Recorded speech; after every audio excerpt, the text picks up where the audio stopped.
उर्दू सफ़ा को सब्सक्राइब कीजिए और आने वाली हर नई वीडियो के लिए घंटी दबाइए। बाकर अली, तुमने मेरे दिल की बात की है। मैंने सताइशी लहजे में कहा, मैं बिल्कुल यही चाहता हूं कि लाडो को बखैर आफियत अपने बूढ़े और नातवा मुहाफिज के पास पहुंचा दिया जाए और मुजरिम भी हमारे हत्थे चढ़ जाए ताकि इसके साथ हिसाब किताब किया जाए। तो मैं इस सिलसिले में आपकी क्या मदद कर सकता हूं जनाब?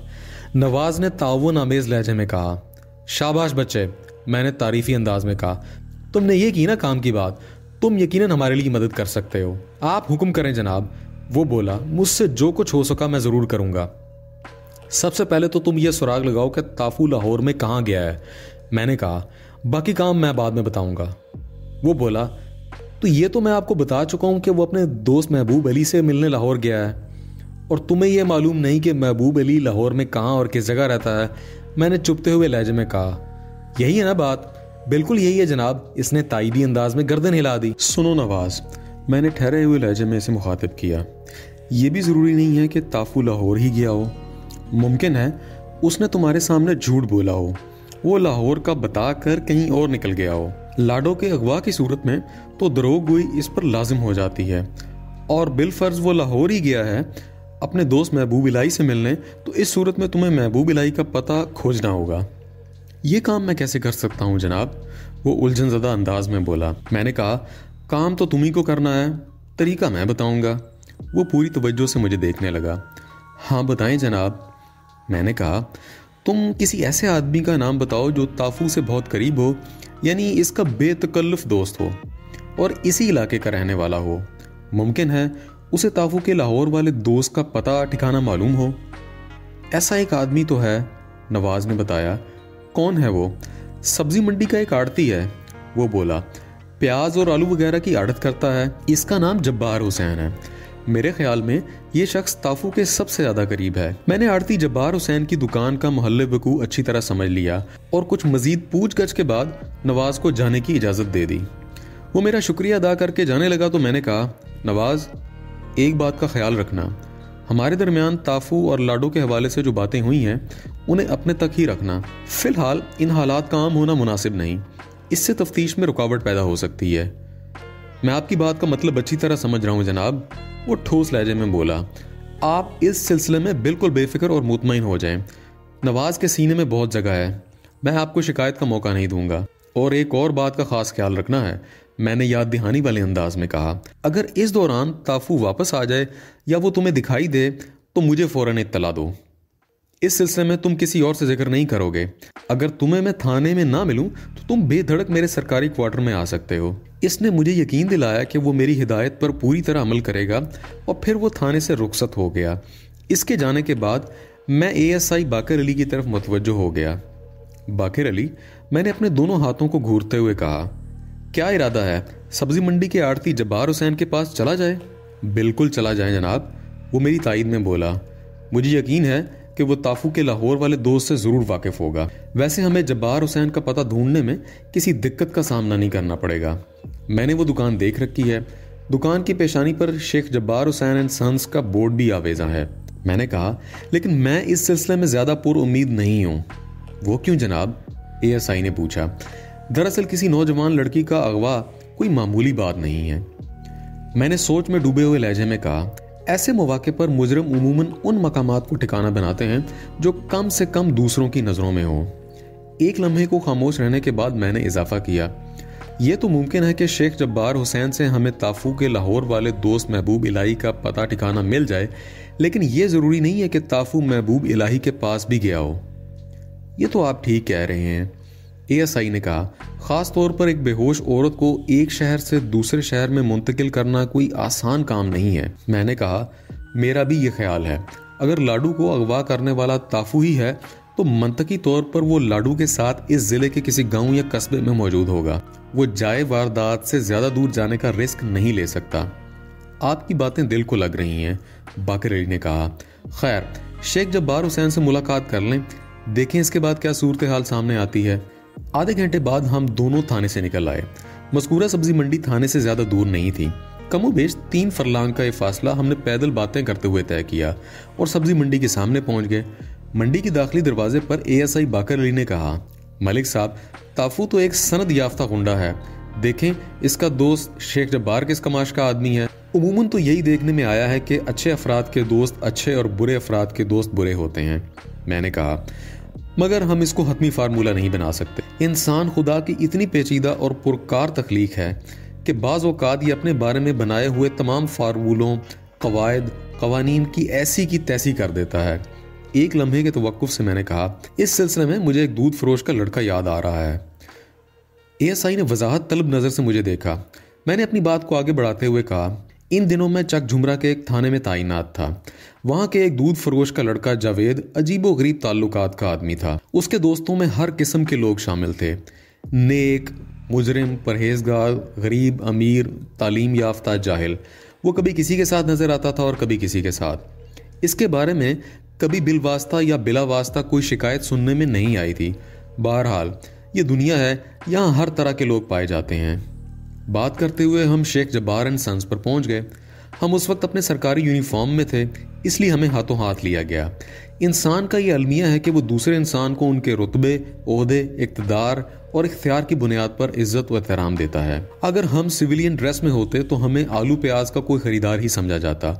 बहरहाल हमें फ़ौरन शेख जब्बार हुसैन के पास पहुंचा दिया गया। शेख जब्बार हुसैन की उम्र लगभग 50 साल की थी। इसने सर के बालों में खिजाब लगा रखा था। वो बड़ी मोहब्बत से पेश आया और हमारी आमद पर खुशी का बेदरेग इजहार करने लगा। मुसाफहे के बाद इसने कहा, मलिक साहब, अगरचे आज हमारी पहली मुलाकात है, मगर मैं गायबाना तौर पर आपसे वाकिफ़ हूँ। गायबाना तौर पर किस तरह शेख साहब? मैंने पूछा। वो बोला, आपको हमारे इलाके में तैनात हुए ज्यादा अरसा नहीं हुआ, मगर अपनी मुतअद्दिद कार्रवाइयों के बायस आप बहुत मशहूर और हर दिल अजीज होते जा रहे हैं।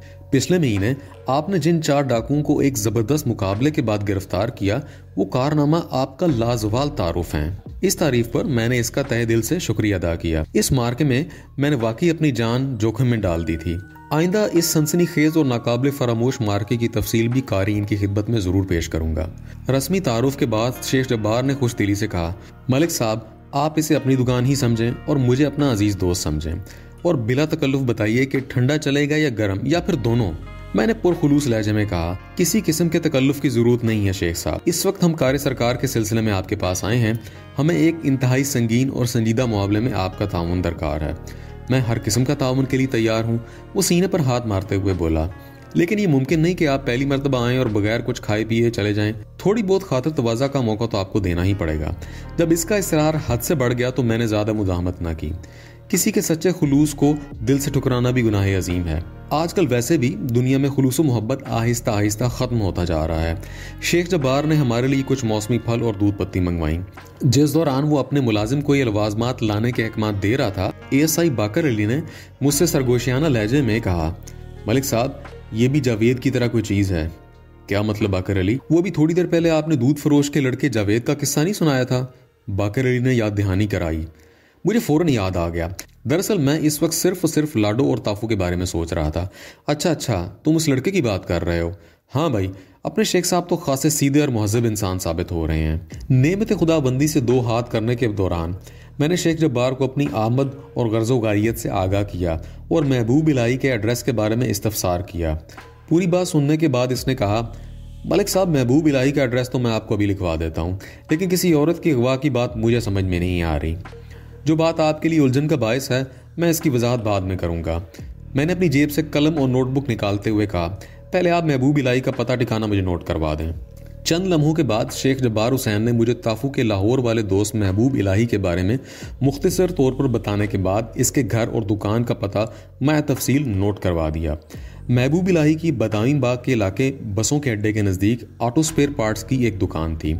इसकी रिहाइश गवाल मंडी में थी, जहां वो अपनी बीवी और 3 बच्चों के साथ ज़िंदगी गुजार रहा था। मैंने महबूब इलाही के बारे में तमाम ज़रूरी बातें अपनी डायरी में नोट कर लीं। फिर डायरी जेब में रखते हुए शेख जब्बार की जानिब मुतवज्जो हो गया। हमारे दरमियान लगभग 1 घंटे तक ताफू और लाडू के बारे में गुफ्तगू होती रही। वो लाडू और झूरा के बारे में तो जानता था, मगर अभी तक उसे ये मालूम नहीं था कि लाडू अपने घर से गायब हो चुकी थी। शेख जब्बार एक संजीदा और जहांदीदा शख्स था। गुफ्तगू के दौरान मैंने अंदाज़ा लगा लिया था कि ताफू के बारे में अगरचे उसकी राय अच्छी नहीं थी, ताहम वो लाडू के हवाले से इसे कसूरवार नहीं समझ रहा था। उसका ख्याल था लाडू के अगवा में ताफू की बजाय किसी और का हाथ हो सकता है। मैंने जब्बार से पूछा, शेख साहब, आखिरी मरतबा ताफू से आपकी मुलाकात कब हुई थी? गुज़िश्ता दोपहर के बाद वो मेरे पास आया था, शेख जब्बार ने बताया।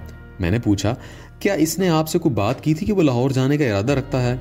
नहीं, इस सिलसिले में इसने मुझे कुछ नहीं बताया था। मैंने कहा, ताफू के मुलाजिम नवाज ने मुझे बताया था वो कल शाम लाहौर गया था और आइंदा रोज वापस आ जाएगा।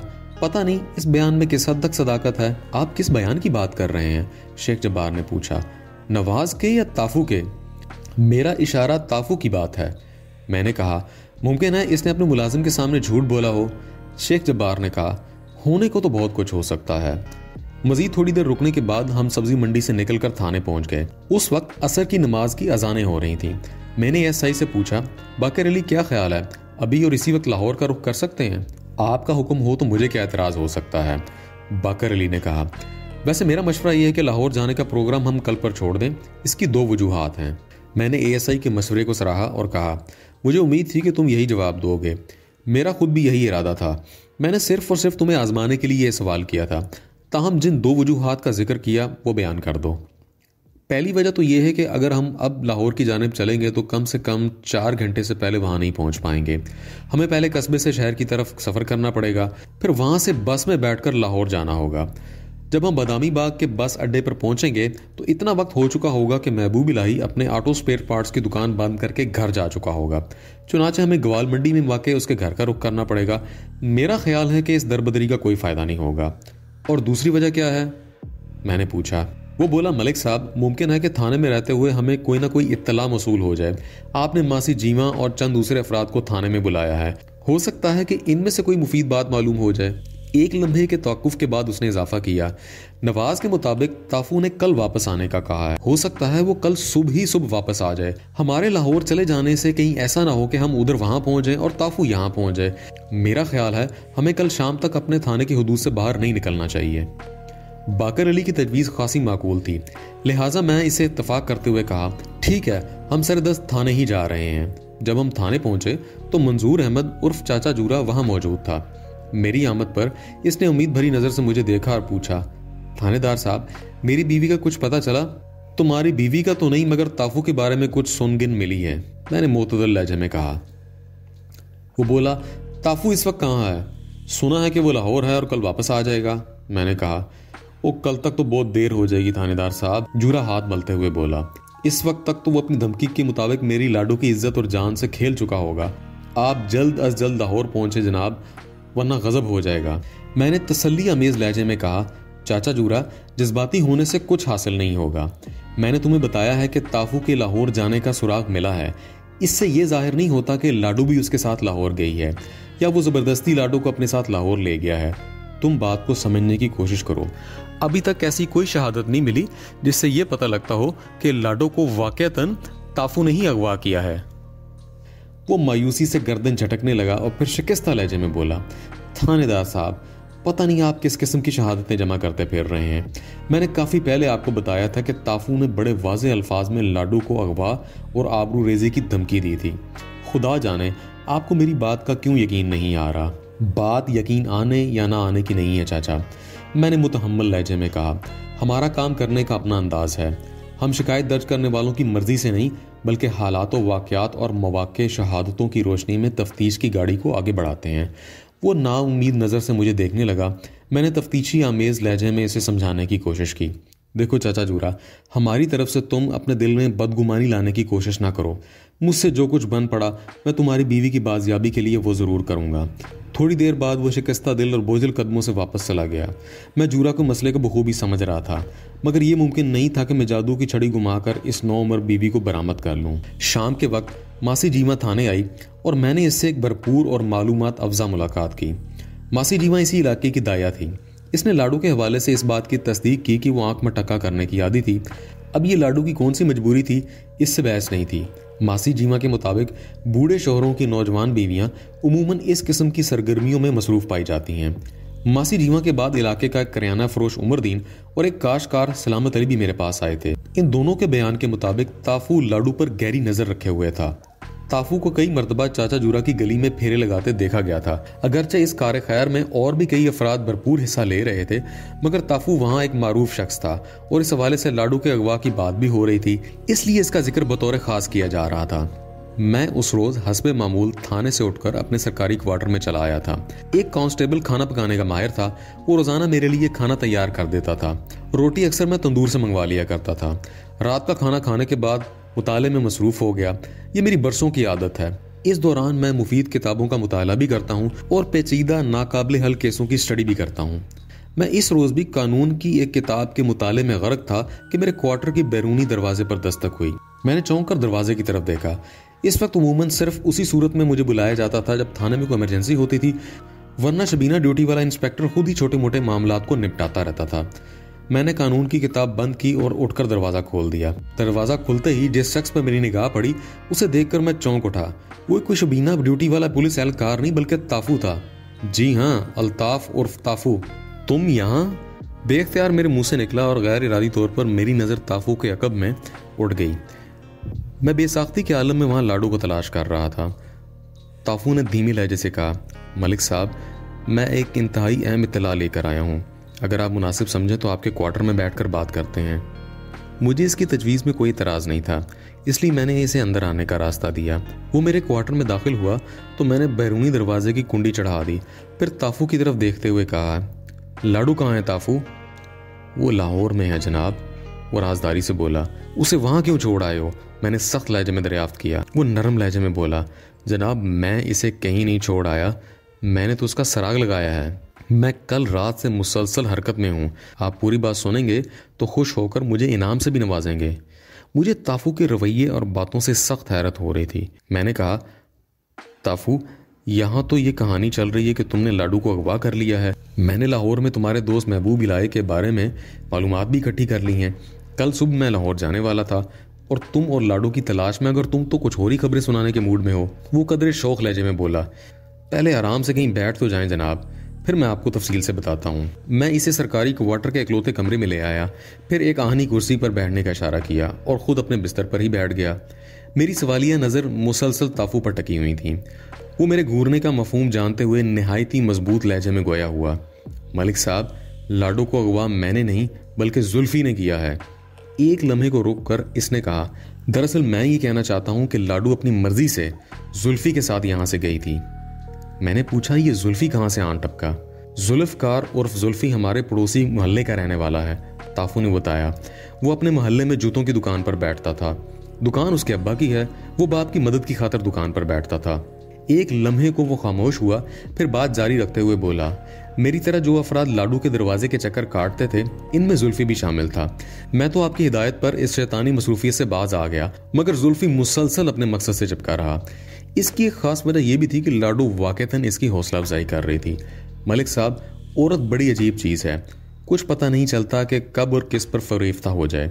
लाडू जहां बहुत से अफराद से मज़ाहिया इश्क फरमा रही थी, वहां वो जुल्फी को वाकई दिल बैठी थी। मैं खामोशी से ताफू की बातें सुन रहा था। वो अपनी बिपता को आगे बढ़ाता हुआ बोला, जब आपने मुझे ये जिम्मेदारी सौंपी कि मैं इन तमाम लोगों के बारे में मालूमात करूं जो लाडू के चक्कर में हैं, तो मुझ पर यह इंकशाफ हुआ कि लाडू के चक्कर में तो बहुत सारे हैं, लेकिन लाडू सिर्फ उस चक्कर में है और वो शख्स था जुल्फी। मैंने दरपद्दा जुल्फी के बारे में मालूमात हासिल करना शुरू कर दी और बिल आखिर एक मरहले पर मुझे मालूम हो गया कि जुल्फी और लाडू फरार होकर लाहौर जाने वाले हैं। लाडू अपने बूढ़े शोहर के बुढ़ापे पर लात मारकर अपनी जवानी को सदाबहार बनाने जा रही है। एक लम्हे को ताफू रुका तो मैंने कहा, और तुम दोनों इनका ताकुब करते हुए लाहौर पहुंच गए, जबकि यहाँ हालात को इस रुख पर डाल दिया कि अगवा का भरपूर शक तुम्हारी तरफ जा रहा है। मैंने इसके चेहरे पर निगाह जमाते हुए कदरे सख्त लहजे में कहा, और तुमने ये क्या हमाकत कर दी? वो कुछ ना समझने के अंदाज से मेरी जानिब देखने लगा। मैंने ऐसा क्या कर दिया जनाब? तुम्हें चाहिए था कि जैसे ही तुम्हें मालूम होता कि लाडू और जुल्फी फरार होने वाले हैं तुम मेरे पास आते। मैंने कहा, इसकी बजाय तुम खुद मुहिम जोई पर निकल खड़े हुए। तुमने ऐसा क्यों किया? वो ज़ेरे लब मुस्कुराते हुए बोला, मलिक साहब, मेरा इरादा तो यह था कि फ़ौरन आपको सूरत हाल से आगाह करूं, मगर फिर मेरे ज़हन में एक अछूता ख्याल उभरा। मैंने सोचा, लाडू के हवाले से आपकी नज़र में मैं काफ़ी जलील हो चुका हूं, अब तने तनहा कोई कारनामा अंजाम देकर ही मैं आपकी निगाह में सुरखरू होना चाहता हूं। एक लम्हे के वक्फे के बाद वो निहायती गंभीर लहजे में बोला, मलिक साहब, मैं बदमाश ज़रूर हूँ, मगर इज़्ज़त नफ्स मेरा इंतहाई नाजुक मामला है। मैं अपने ऊपर लगे हुए दाग को पहली फुर्सत में ही मिटा देना चाहता था, इसलिए आपको मुत्तला करने की बजाय मैं खुद ही मैदान अमल में कूद पड़ा और खुदा का शुक्र है मैं कामयाब रहा हूँ मलिक साहब। मैंने पूछा, इस वक्त लाडो और जुल्फ़ी कहाँ हैं? फिर मैंने अपने सवाल की वजाहत की, तुम ये तो बता चुके हो कि लाडो लाहौर में है। मैं दरअसल इसका ठिकाना मालूम करना चाहता हूँ ताकि इसे बाजियाब करा सकूँ। आप फिक्र ना करें मलिक साहब, वो पुरजोश लहजे में बोला। मैं इन दोनों का मुकम्मल एड्रेस अभी बता देता हूँ। फिर वो जेब से कागज़ का पुर्जा निकालते हुए बोला, जहाँ वो दोनों ठहरे हुए हैं मज़कूरा मकान लाहौर के मोहल्ला कृष्ण नगर में वाक़ है। आप सुबह वहाँ छापा मारकर लाडो और जुल्फ़ी को गिरफ्तार कर सकते हैं।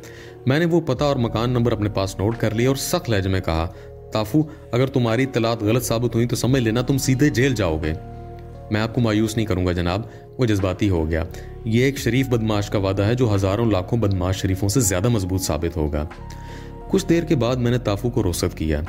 मेरे क्वार्टर से जाने के बाद इसने एक फरमाइश की थी और मैंने इसकी ख्वाहिश पूरी करने का वादा कर लिया। वो आइंदा रोज मेरे साथ लाहौर जाना चाहता था। मुझे इसमें कोई बात नजर नहीं आई थी। आइंदा सुबह बड़ी हंगामा खेज थी। मैं ASI बाकर अली, 2 कांस्टेबल और ताफू के साथ लाहौर रवाना हो गया। इस मरतबा मैंने ये एहतियात मलहूज रखी थी कि सरकारी यूनिफॉर्म्स की बजाय हम सादा लिबास में थे। किस्सा मुख्तसर, ताफू की इत्तलात 100% दुरुस्त साबित हुई। मैंने लाडू को जुल्फ़ी के पास से बरामद कर लिया। इस सिलसिले में हमें ज़्यादा मेहनत नहीं करनी पड़ी। जुल्फ़ी और लाडू को अपनी तहवील में लेकर हम दोपहर तक वापस अपने थाने पहुंच चुके थे। चाचा जूरा अपनी बीवी की वापसी पर बहुत खुश था। ताहम लाडू ने यह ऐलान करके उसकी खुशियों का जनाजा निकाल दिया कि मैं जूरा के साथ हरगिज नहीं रहना चाहती। बीवी अगर शोहर के साथ ना रहने का अटल फैसला कर ले तो दुनिया की कोई ताकत उसे उस फैसले के खिलाफ मजबूर नहीं कर सकती। लाडू के अल्फाज ने इस बुरी तरह जूरा को जलीलो ख्वार किया कि उसने तैश में आकर उसी वक्त लाडू को तलाक दे दी। जुल्फ़ी और लाडू ने घर से फरार होकर अगरचे जुर्म का इक़दाम किया था, मगर लाडू की बाजियाबी के बाद सूरत हाल अचानक इस तरह बदल गई थी कि इसके पेश नज़र मैंने भी इस मामले को ज़्यादा उछालने की कोशिश नहीं की। अलबत्ता अगर चाचा जूरा के तलाक देने के बाद साबित कदमी से कुछ करना चाहता तो उसे अच्छी खासी कानूनी मदद हासिल थी। अगर कुछ ना भी हो सकता तो कम से कम जुल्फ़ी को इस हरकत पर सज़ा ज़रूर हो जाती। लेकिन इंसान यही सोचता रहता है कि अगर यूं हो जाता तो वो हो जाता, वैसा होता या ऐसा होता। लाडो ने जितने खुले अल्फाज में अलमे बगावत बुलंद किया था, इससे बखूबी अंदाज़ा लगाया जा सकता था कि चाचा जूरा के साथ इसकी अज़दवाजी ज़िंदगी का 1.5 साल किस तरह गुजरा होगा। अगरचे चाचा जूरा ने उम्र के इस हिस्से में सेहत और मयार पर एक नौजवान और वलवला अंगेज लड़की से शादी ना की होती तो उसे इस बुरी तरह बेइज्जत ना होना पड़ता। खुदा हम सबको ठीक वक्त पर सही और दुरुस्त फैसले करने की तौफीक अता फरमाए। आमीन।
press the bell icon